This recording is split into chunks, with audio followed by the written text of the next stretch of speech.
नमस्कार दोस्तों, क्रिकेट के इस महाकुंभ में आप सभी का एक बार फिर से बहुत बहुत स्वागत है। आज तारीख है 18 दिसंबर साल 2025। अगर आप आज अपने टीवी स्क्रीन के सामने बैठकर या मोबाइल हाथ में लेकर इस उम्मीद में थे कि आज आपको भारत और दक्षिण अफ्रीका के बीच चौकों और छक्कों की बारिश देखने को मिलेगी, तो आपको थोड़ा सा धैर्य रखना होगा। आज भारतीय क्रिकेट फैंस के लिए एक तरह से सन्नाटे का दिन है, लेकिन ये सन्नाटे वाला दिन कल आने वाले एक बहुत बड़े तूफान से पहले की शांति जैसा है। जी हाँ दोस्तों, आज यानी 18 दिसंबर को दोनों टीमों के बीच कोई भी मुकाबला नहीं खेला जा रहा है। आज का दिन आधिकारिक तौर पर यात्रा दिवस यानी ट्रैवल डे और आराम का दिन घोषित किया गया है। दोनों ही टीमें आज लखनऊ के नवाबों के शहर से निकलकर गुजरात के अहमदाबाद शहर की तरफ रवाना हो रही।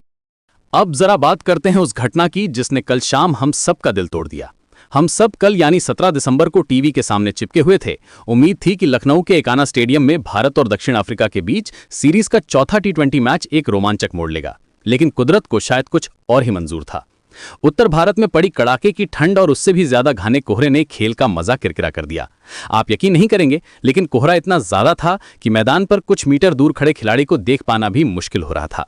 अंपायर्स ने और मैच रेफरी ने बहुत इंतजार किया, बार बार निरीक्षण किया गया, टॉस के समय को आगे बढ़ाया गया, लेकिन दृश्यता यानी विजिबिलिटी में कोई सुधार नहीं हुआ। अंततः खिलाड़ियों की सुरक्षा को ध्यान में रखते हुए मैच को बिना एक भी गेंद फेंके रद्द घोषित कर दिया गया। ये हम फैंस के लिए बहुत निराशाजनक था, क्योंकि हम भारतीय टीम को कल ही सीरीज जीतते हुए देखना चाहते थे। कल का मैच रद्द होने के बाद जो सबसे बड़ा सवाल सबके मन में है वो ये है कि अब सीरीज का क्या होगा। तो दोस्तों, आपको बता दूं कि चूंकि मैच रद्द हुआ है, इसलिए दोनों टीमों को एक एक अंक दे दिया गया है। इस एक अंक के बंटवारे के बाद अब स्थिति यह है कि भारतीय टीम अभी भी इस सीरीज में 2-1 से आगे चल रही है। दक्षिण अफ्रीका के लिए यह बहुत बड़ा झटका है। अगर कल मैच होता और दक्षिण अफ्रीका जीत जाती तो सीरीज 2-2 की बराबरी पर आ जाती और मामला पूरी तरह से खुला होता। लेकिन अब भारत के पास सीरीज हारने का कोई खतरा नहीं है। अब दो ही परिणाम संभव हैं, या तो भारत सीरीज जीतेगा या फिर सीरीज ड्रॉ होगी। दक्षिण अफ्रीका अब ये सीरीज जीत नहीं सकता, वो सिर्फ अपनी इज्जत बचाने के लिए सीरीज को बराबर करने की कोशिश कर सकते हैं। अब सारी नजरें टिक गई हैं कल यानी 19 दिसंबर शुक्रवार के दिन पर। कल का दिन भारतीय क्रिकेट के लिए एक बहुत बड़ा दिन होने वाला है। कारवां अब पहुंच रहा है दुनिया के सबसे बड़े क्रिकेट स्टेडियम में। जी हां, हम बात कर रहे हैं अहमदाबाद के नरेंद्र मोदी स्टेडियम की। यहां की क्षमता, यहां का शोर और यहां का माहौल किसी भी विरोधी टीम के पसीने छुड़ाने के लिए काफी है। कल शाम 7 बजे जब दोनों टीमें मैदान पर उतरेंगी तो ये मैच सिर्फ एक औपचारिक मैच नहीं होगा, बल्कि ये एक फाइनल जैसा मुकाबला होगा। समीकरण बिल्कुल साफ है। अगर भारतीय टीम हमारे सूर्य कुमार यादव की कप्तानी वाली मेन इन ब्लू कल का मैच जीत जाती है तो हम इस सीरीज को 3-1 से अपने नाम कर लेंगे। ये साल के अंत में एक बहुत बड़ी जीत होगी। लेकिन अगर दक्षिण अफ्रीका पलटवार करती है और कल का मैच जीत जाती है तो सीरीज 2-2 से बराबर हो जाएगी और ट्रॉफी शेयर करनी पड़ेगी। हम भारतीय फैंस तो बिल्कुल नहीं चाहेंगे कि ट्रॉफी बटे। हम तो यही चाहेंगे कि ट्रॉफी पूरी की पूरी हमारे पास ही रहे। अब जरा बात करते हैं अहमदाबाद की पिच और वहां की परिस्थितियों के बारे में। नरेंद्र मोदी स्टेडियम की पिच आमतौर पर बल्लेबाजों के लिए स्वर्ग मानी जाती है। यहां गेंद बल्ले पर बहुत अच्छे से आती है और आउटफील्ड इतना तेज है कि अगर गेंद गैप में गई तो उसे फील्डर्स के लिए बहुत मुश्किल हो जाता है। लेकिन जो दिसंबर का महीना है और मैच शाम को हो रहा है, तो ओस यानी ड्यू फैक्टर एक बहुत बड़ी भूमिका निभा सकता है। जो भी टीम टॉस जीतेगी वो निश्चित रूप से पहले गेंदबाजी करना पसंद करेगी। बाद में गेंदबाजी करना गीली गेंद के साथ बहुत मुश्किल हो जाता है, खासकर स्पिनरों के लिए। हमारे कप्तान सूर्य कुमार यादव को टॉस पर अपनी किस्मत का साथ चाहिए होगा। अगर हम टॉस जीतते हैं और लक्ष्य का पीछा करते हैं तो भारत की जीत की संभावना बहुत बढ़ जाएगी। अब थोड़ा अपनी टीम यानी टीम इंडिया के खिलाड़ियों पर नजर डालते हैं। सबसे बड़ी चिंता का विषय हमारे स्टार ओपनर और उपकप्तान शुभमन गिल की चोट है। खबरों के मुताबिक उनके अंगूठे में चोट है और इस बात की संभावना बहुत ज्यादा है कि वे कल का फाइनल मुकाबला भी नहीं खेल पाएंगे। अगर शुभमन गिल नहीं खेलते हैं तो जिम्मेदारी एक बार फिर संजू सैमसन और युवा अभिषेक शर्मा के कंधों पर होगी। संजू सैमसन ने इस सीरीज में अब तक मिला जुला प्रदर्शन किया है। उनसे उम्मीद होगी कि वो एक बड़ी पारी खेलें और टीम को एक तूफानी शुरुआत दें। वहीं अभिषेक शर्मा, जो अपनी आक्रामक बल्लेबाजी के लिए जाने जाते हैं, उन्हें पावर प्ले का पूरा फायदा उठाना होगा। मिडिल ऑर्डर यानी मध्य क्रम में हमारे पास दुनिया के सबसे बेहतरीन टी20 बल्लेबाज और कप्तान सूर्य कुमार यादव मौजूद हैं। उनका फॉर्म भारत के लिए सबसे ज्यादा मायने रखता है। अगर स्काई का बल्ला 15-20 गेंद भी चल गया तो मैच का रुख पूरी तरह से भारत की तरफ मुड़ जाएगा। उनका साथ देने के लिए रिंकू सिंह और हार्दिक पांड्या जैसे फिनिशर मौजूद हैं। रिंकू सिंह ने बार बार साबित किया है कि वे दबाव में बिखरते नहीं बल्कि निखरते हैं। आखिरी के ओवरों में उनकी बल्लेबाजी देखने लायक होती है। हार्दिक पांड्या का ऑलराउंड प्रदर्शन भी टीम के संतुलन के लिए बहुत जरूरी है।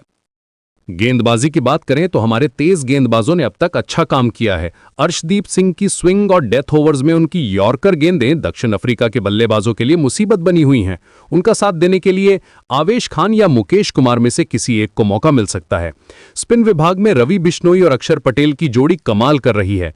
अहमदाबाद की बड़ी बाउंड्रीज का फायदा हमारे स्पिनर्स उठा सकते हैं। अगर वे बल्लेबाजों को बड़े शॉट मारने के लिए ललचाते हैं तो बाउंड्री पर कैच आउट होने की संभावना बढ़ जाती है।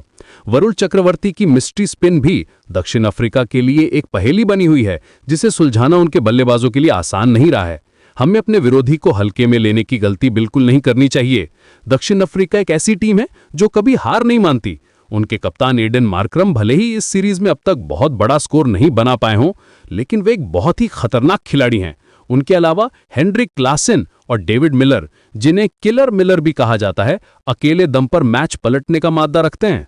क्लासेन विशेष रूप से स्पिन के खिलाफ बहुत अच्छा खेलते हैं और अगर वे जम गए तो भारतीय गेंदबाजों के लिए मुश्किलें खड़ी कर सकते हैं।